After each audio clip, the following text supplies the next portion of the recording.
All right, today we are diving into a classic tale of two chemical opposites that really shape our entire world: acids and bases. You find them everywhere, in your food, your cleaning supplies, even inside your own body. They are reactive, they are powerful, and when they finally come together, well, that's when things get really interesting. So, here's our game plan. First, we're going to meet our two main characters, acids and bases. Then we'll check out how they typically behave in a few classic chemical reactions. From there, we build to the main event, what happens when they finally meet. After that, we'll learn how to measure their power using the pH scale. And we'll wrap it all up by uncovering the real secret to their strength, right down at the atomic level. Okay, first things first. Before we can get into all the cool reactions, we have to know what makes an acid and a base a base. So let's meet our chemical characters. So let's just get right to the heart of it. We all kind of know their opposites, right? But what's the actual fundamental chemical difference that puts them in their separate corners? Well, on the surface, the differences seem pretty simple. Acids are things that taste sour, like lemon juice, and bases, which are sometimes called alkalis, often feel kind of slippery or soapy to the touch. But their true identities? Oh, those are only revealed when you put them in water. And that brings us to the core identity of an acid. Here's the most important thing to remember. When you dissolve an acid in water, it releases these positively charged hydrogen ions, H+.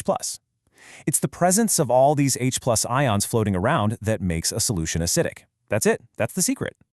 And on the flip side, bases have their own signature move. A base that can dissolve in water is called an alkali. And when it dissolves, it releases these negatively charged hydroxide ions, OH-. So if you see a bunch of OH- ions in a solution, you know you're dealing with an alkali. Okay, so we know their secret identities are all about releasing H+ or OH- ions. Now, let's see what happens when we actually let them out to play. It's time to check out some of their most common reactions. Let's kick things off with a total classic, a reaction you might have even seen in science class.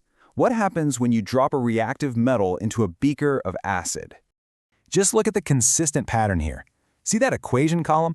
It doesn't matter if it's hydrochloric, sulfuric, or nitric acid. When you react it with a metal like magnesium, you always get the same two types of products. You got a salt, and you get bubbles of hydrogen gas.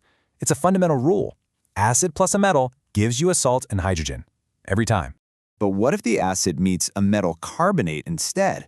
Something like limestone or even chalk? Well, this reaction has a little twist. And here is that twist. This time, you get three products. You still get your salt and you still get water. But look at that third one, CO2, carbon dioxide gas. If you've ever mixed vinegar and baking soda to make one of those little model volcanoes, this is the exact reaction that's happening. All that fizzing is pure carbon dioxide. So this all leads us to the main event. We've seen acids react with other things, but what about when an acid and a base go head-to-head? This is the ultimate showdown, the neutralization reaction. So, the big question is, what actually happens when our two chemical characters finally come face to face? And here it is. The acid, HCl, reacts with the base, NaOH, and they basically cancel each other out. They completely transform into two totally neutral substances, H2O, which is just plain old water, and NaCl, which you probably know better as table salt. So what's the real secret behind this magic trick? It all boils down to this one incredibly simple reaction. The H+ ion from the acid finds the OH- ion from the base. They click together and they form a super stable water molecule. That right there is the heart and soul of neutralization. But, not all acids and bases are created equal. Some are ridiculously powerful, and others are pretty tame. So how do we measure that strength? Well, that's where the pH scale comes in. It's our tool for gauging their power. The pH scale is our yardstick, and it's beautifully simple. Anything with a pH below 7 is acidic. Hit exactly 7, and you're perfectly neutral. And anything with a pH above 7 is considered alkaline. Simple as that. But here's the crucial detail that a lot of people miss. This scale isn't linear, it's logarithmic. That means every single whole number you go down the scale is a 10-fold jump in acidity. So a pH of 3 isn't just a little bit more acidic than a pH of 4. It's 10 times more acidic. That's a huge difference. So how do we actually measure pH in the real world? Well, chemists use things called indicators. These are basically special dyes that change color depending on the pH, giving us a clear visual signal. Take litmus, for example, a super common one. It turns red in an acid and it turns blue in an alkali. Easy. All right, for our final section, we're going to pull back the curtain and look at the deeper truth. What is it, really, at the molecular level that makes an acid or a base strong versus weak? Well, it all comes down to something I like to call proton power. This brings us to a much more advanced and, frankly, a more accurate way of thinking about all this. For just a second, forget H+ and OH-. At the most fundamental level, you can think of it like this. Acids are simply proton donors, and bases are proton acceptors. That's the core transaction driving every single one of these reactions. So with that in mind, what makes an acid strong?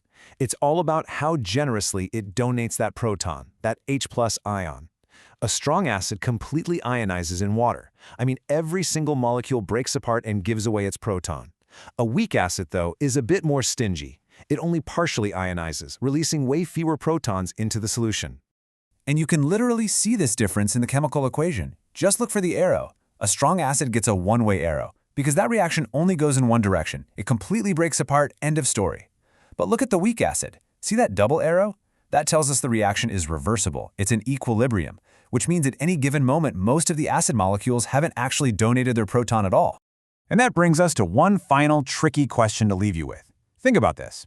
Which do you think would be more corrosive? A very dilute solution of a strong acid or a highly concentrated solution of a weak one? The answer really forces you to think about the critical difference between an acid's natural strength versus its concentration. Something to chew on.